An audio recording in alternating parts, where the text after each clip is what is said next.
Olá, hoje nós vamos falar um pouquinho sobre a Idade Moderna, tá? Dando seguimento às nossas aulas sobre história. Nós já falamos já da Antiguidade, da Idade Média, e hoje nós vamos falar um pouquinho da Idade Moderna, e especialmente a aula de hoje é sobre Estados modernos, tá? A formação dos Estados modernos, dos primeiros Estados modernos.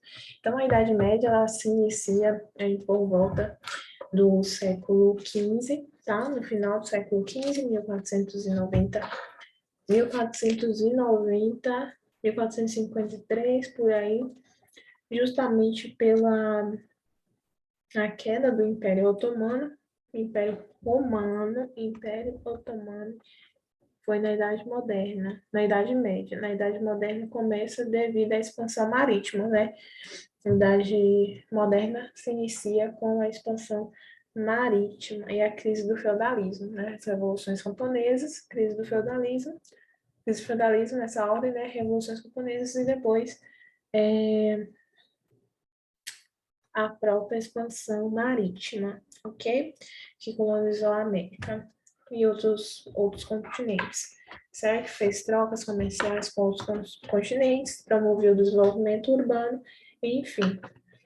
Então, nós vamos ter a questão das revoltas camponesas como principal pivô para a formação aí, para o início dessa nova era, ok?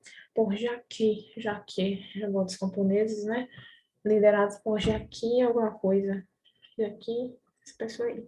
Então, século XVI, XV ao século XVIII, até a Revolução Francesa foi em 1789, nós temos a Idade Moderna marcada aí pela formação dos Estados modernos, pelo renascimento cultural, artístico, tá? Nós temos também a Reforma, a Contra-Reforma, a expansão dos Estados modernos, a criação do absolutismo monárquico, do mercantilismo, enfim, ele é marcado por uma série desses fatores, né? Então, a Idade Moderna, marcada pelas revoluções camponesas, que posteriormente vão ser, aí no futuro, será a Revolução Burguesa, lá no futuro, principalmente, não aqui, né, não na Idade Média, Idade Moderna, mas sim no início da Idade Contemporânea, justamente porque as revoluções francesas são revoluções burguesas. Aqui nós vamos ter o início com revoltas, né? Não necessariamente revoluções, as revoltas camponesas. Então, a mudança de era, né, de períodos é marcada por revoltas, né? Isso que é interessante, é marcada por revoltas e pela essa luta de dois grupos opostos, né? Então, nós temos a formação dos Estados modernos, né, Renascimento, Reforma Protestante, Estados modernos, absolutismo, e, enfim, vamos lá. Bom, com a expansão aí, no início da expansão, as revoltas camponesas, resultando em desenvolvimento urbano, certo desenvolvimento urbano, crescimento da área urbana aí no contexto da Europa, nós temos, dividindo naqueles 4 eixos da história, né, sociedade, economia, política e cultura, nós temos aqui na política, uma política que vai ser centralizada justamente pelo poder aí do monarca, do absolutista, tá?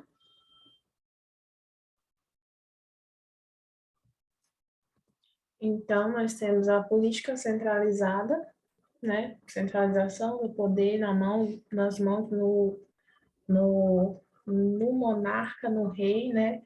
Então, nós vamos ter o percussor aí que é a França, vai ter ali os reis, Luís, nós vamos ter a Inglaterra, né? Com Henrique VIII e outros, né? Ou vários. A economia vai ser baseada no mercantilismo, né? Nas trocas comerciais aí, baseadas no liberalismo também, mercantilista. Sociedade vai estar, sociedade vai ser dividida basicamente aí como a nobreza, os nobres vão estar em ascensão aqui, diferente na Idade Média, Vamos ter o clero aí um pouco rebaixado, né? Os colonizadores, os colonizados e os escravos, né?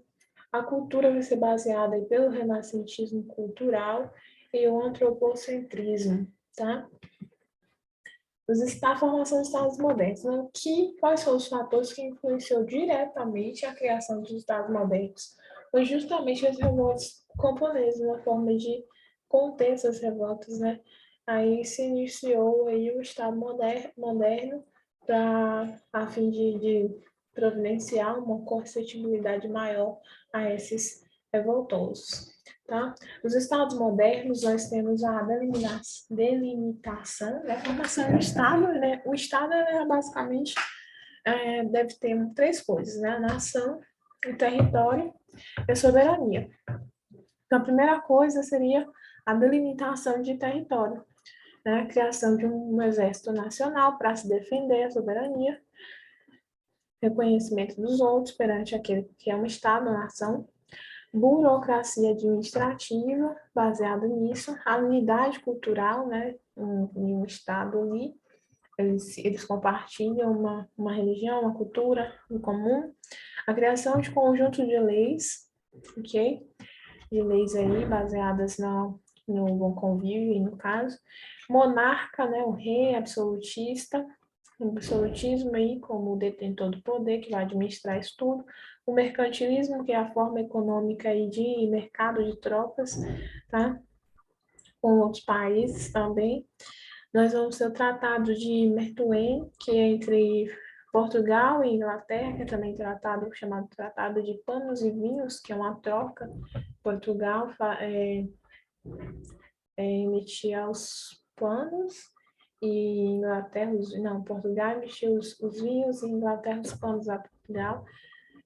A escravidão do continente africano, de muitos escravos ainda do continente africano, exploração africana. Nós temos também outros fatores que influenciaram a formação do Império Português, né? Como nos primeiros estados modernos, em França, Inglaterra, Portugal e Espanha, né? A formação do Império Português, né, foi um dos precursores, o Reino de Portugal, muito importante na Batalha de Aljubarrota, que nós falamos aqui num vídeo sobre o segundo tratado do governo civil de John Locke, tá?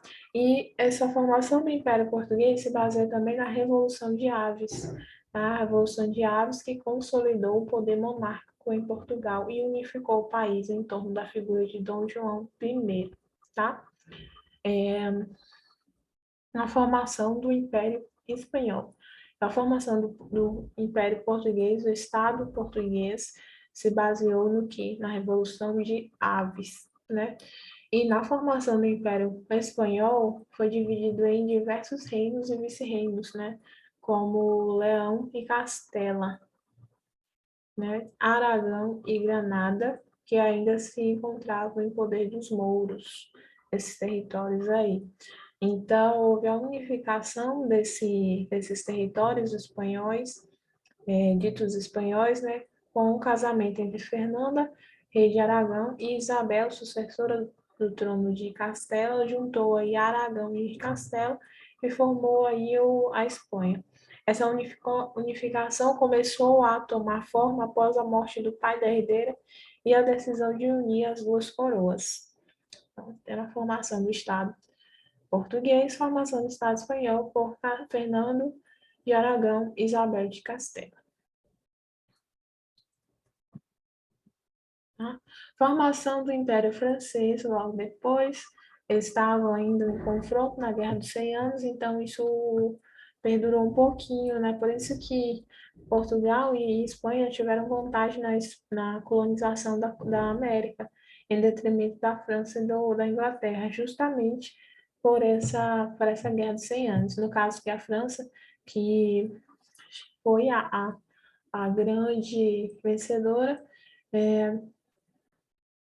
instaurou aí teve também influência da cisma, né, do Ocidente, que foi essa crise do catolicismo, e na Inglaterra com o absolutismo inglês, Henrique II, né? As guerras entre as dinastias Tudor e Stuart também ganharam ênfase, além das guerras das Duas Rosas, entre 1455 e 1485, foi as Rosas de Lancaster, a família Lancaster e York, alguma coisa assim. A Revolução Inglesa, baseada na a chamada Revolução Gloriosa, também tem a ver aqui com Cromwell, né, que resultou na Revolução Inglesa, a Revolução Gloriosa, muito importante também para o contexto da época e para a Revolução Industrial posteriormente. A Guerra Civil Inglesa, também chamada de essa guerra civil foi civil inglesa foi entre 1642 e 1651, a guerra dos quase 9 anos, né? A guerra dos 9 anos, guerra civil inglesa, e acho que foi entre as duas rosas, né? Lancaster e New York, e a Revolução Gloriosa em 1688, que foram os grandes inspiradores para John Locke escrever o livro também, né? A Guerra da Reconquista contra os povos árabes. Então, o povo, principalmente e espanhol, né, estavam aí tentando reconquistar alguns territórios povoados pelos árabes. Então, a disputa pelo trono português na Revolução dos Cravos, né, dos Cravos, Revolução dos Cravos.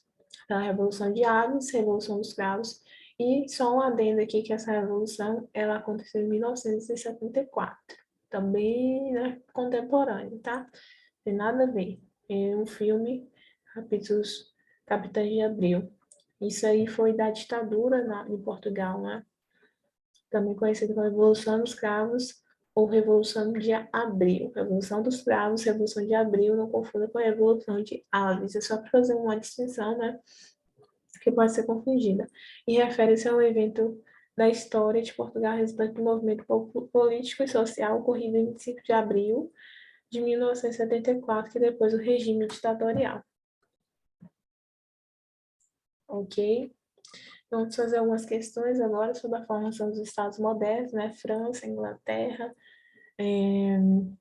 Portugal e Espanha.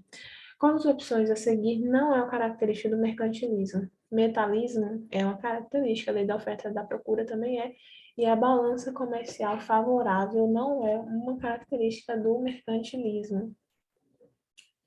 As guerras de reconquista, que foi a reconquista dos povos contra os povos das terras em detrimento dos povos árabes, né? As guerras de reconquista tinha qual objetivo? A. Retomar Jerusalém do domínio inglês. B. Recuperar as terras da Península Ibérica ocupadas pelos mouros. Exatamente. Mouros são os árabes, né, como eram chamados. C. Colonizar a África a partir de uma perspectiva imperialista. Não. Qual fator fortaleceu a formação do Estado Nacional Francês? A. Guerra das Reconquistas, não teve interferência assim, né?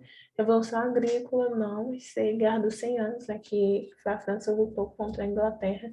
E isso foi um fator que fortaleceu justamente por ela ter sido a ganhadora. Qual instrumento religioso foi utilizado pela Espanha para garantir sua unificação? Companhia de Jesus seria B, o Tribunal do Santo Ofício, tá? Tribunal do Santo Ofício, que foi restaurado aí na Espanha. Qual fator demonstra a relação conturbada entre Inglaterra e o absolutismo? A. Promulgação da Magna Carta em 1215, tá? Relação conturbada entre Inglaterra e absolutismo. Qual país foi pioneiro na concretização da formação de um Estado Nacional? Foi Portugal. Portugal, falei que foi a França, mas na verdade foi Portugal, depois a Espanha, depois foi a França, que foi a ganhadora da Inglaterra, da Inglaterra, e depois a própria Inglaterra. Mais uma questãozinha, né? O que se entende por corte do antigo regime é, em primeiro lugar, a casa de habitação dos reis de França, de suas famílias, de todas as pessoas que, de perto ou de longe, dela fazem parte. As despesas da corte da imensa casa dos reis são consignadas no registro das despesas do Reino da França sob a rúbrica significativa de casas reais, sociedade e corte. Norbert Elias, né? Algumas casas de habitação dos reis tiveram grande efetividade política e terminaram por se transformar em um patrimônio artístico e cultural, cujo exemplo é o Palácio de Versalhes, é considerado um patrimônio cultural. Quem foi que criou foi Luís alguma coisa, Luís IV, que criou o Palácio de Versalhes. É considerado ainda na França, né, um patrimônio cultural. Que é ilegal a faculdade que se atribui a autoridade real para suspender as leis ou seu cumprimento. Bora ler a pergunta primeiro, né? No documento de 1689, identifica-se uma particularidade da Inglaterra diante dos demais estados europeus na época moderna. A Inglaterra, qual era a particularidade da Inglaterra diante dos demais estados europeus na época moderna? A peculiaridade inglesa e o regime político que predominava na Europa continental estão indicados, respectivamente, em o absolutismo de Henrique, né? Mas a limitação pela igreja. Vamos ler lá. Que é ilegal a faculdade que se atribui à autoridade real para suspender as leis ou seu cumprimento. No caso, está falando do casamento, né, que ele queria um divórcio, né, não podia dar. Que é ilegal toda cobrança de impostos para a coroa sem o concurso do parlamento, sob pretexto de prerrogativa ou em época e modo diferentes dos designados por ele próprio. Que é indispensável convocar com frequência os parlamentos para satisfazer os agravos, assim como para corrigir, afirmar e conservar leis. Declaração dos Direitos. No documento de 1689, identifica-se uma particularidade da Inglaterra diante dos demais estados europeus na época moderna. A peculiaridade inglesa e o regime político que predominava na Europa continental estão indicados respectivamente em a peculiaridade e o tipo de regime, né? A redução da influência do Papa, a teocracia. Não. B. Limitação do poder soberano. Sim, né? Como eu falei, Henrique, casamento e tal, queria isso fazer, mas o absolutismo estava na mão dele, é o rei supremo. C. Ampliação da dominação da nobreza e república. Não. Expansão, parlamentarismo, presidencialismo. Não. A letra B mesmo, então tá bem fácil. Vamos ler a pergunta primeiro. As razões da independência, né, em 1969, no contexto político econômico da época, esse tratado teve como consequência para os britânicos o quê? O Tratado dos Panos e Vinhos. Olha, a Inglaterra não só os produzia em condições técnicas mais avançadas do que o resto dos países, como os transportava e distribuía. Tinha, pois, necessidades de mercados, e foi por isso que se esforçou naquela etapa de sua história para criá-los e desenvolvê-los. O Tratado de Merteuil, em 1703, estabelecia a compra dos tecidos ingleses por parte de Portugal, enquanto a Inglaterra se comprometia a adquirir a produção vinícola dos lusitanos, né? As razões da independência no contexto político-econômico da época, esse tratado teve como consequência para os britânicos a aplicação das práticas liberais? Não. B. Estagnação da superávit mercantil? Não. C. Obtenção de privilégios comerciais para os ingleses? Sim. D. Promoção da equidade alfandegária, não. Equiparação de reservas monetárias, também não. Próxima. Ordena-se pela autoridade do parlamento que ninguém... Vamos ler a pergunta primeiro, né? História da riqueza do homem. A temática exposta no texto referente à Inglaterra nos textos dos séculos XVI e XVII caracteriza uma associação entre a temática exposta no texto referente à Inglaterra dos séculos XVI e XVII caracteriza uma associação entre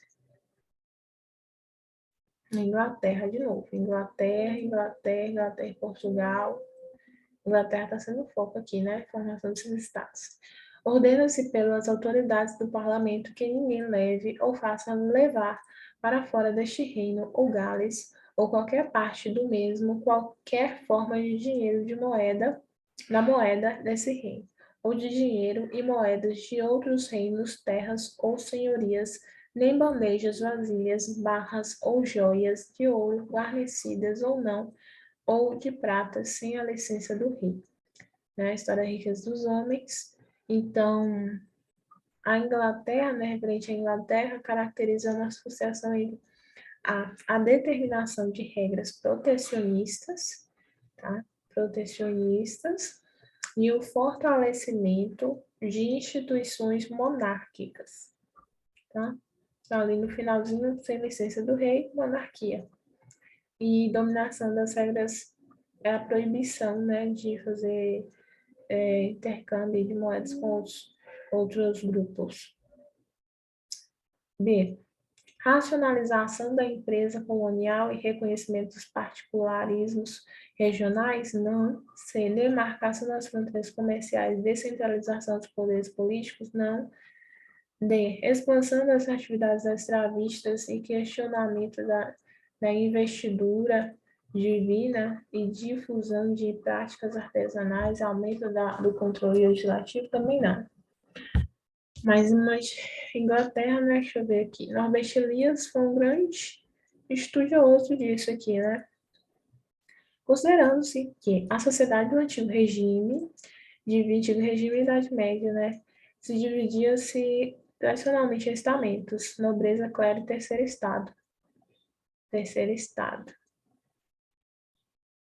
É correto afirmar que o autor igual à Revolução Francesa, eles também dividem primeiro, segundo e terceiro estado, né? Terceiro estado.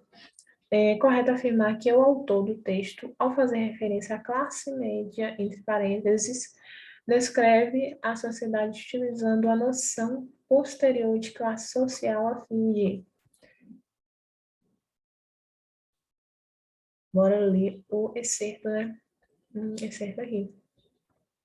O que chamamos de corte principesca era, essencialmente, o palácio do príncipe. Os músicos eram tão indispensáveis nesses grandes palácios quanto os pasteleiros, os cozinheiros e os criados.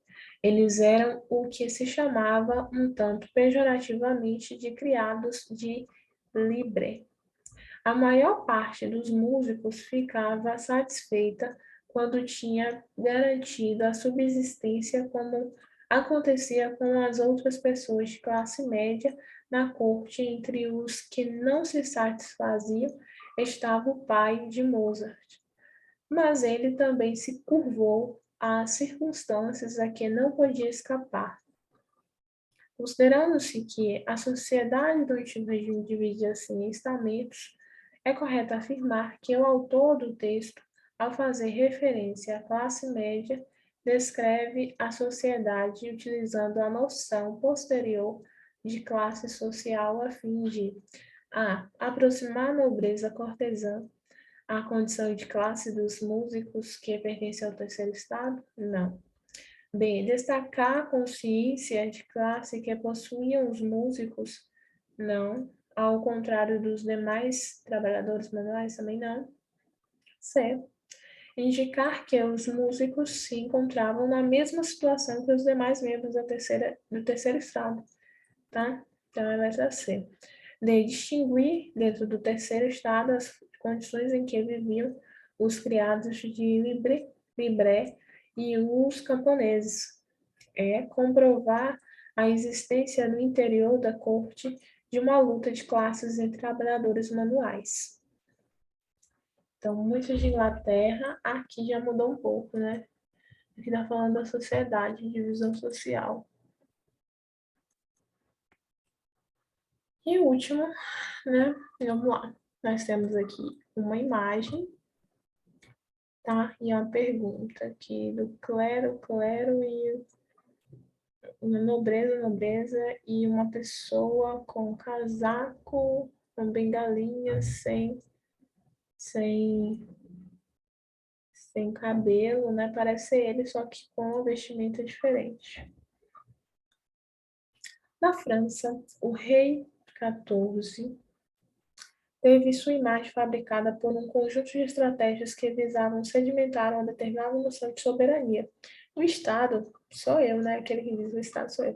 Nesse sentido, a charte representada demonstra a humanidade do rei, pois retrata um homem comum, sem adornos próprios à vestimenta real. Não, né?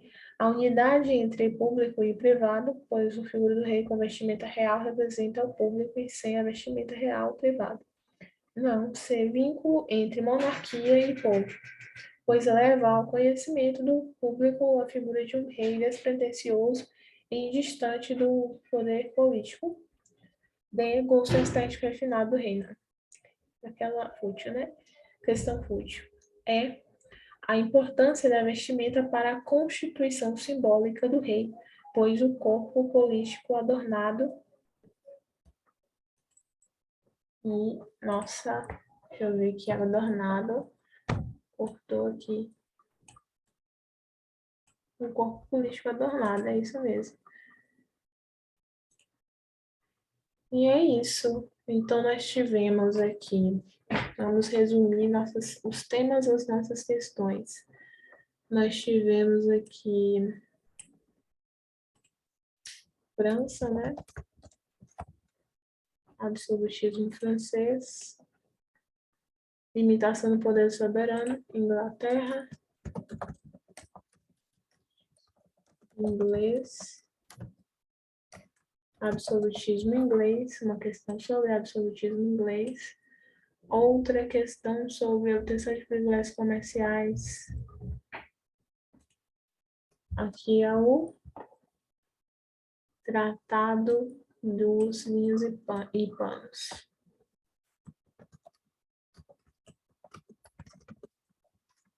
Panos e vinhos, né? Inglaterra e Portugal.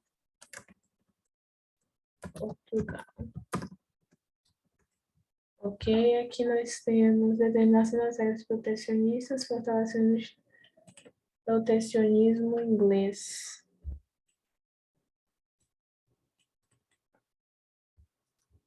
Não necessariamente, né? Protecionismo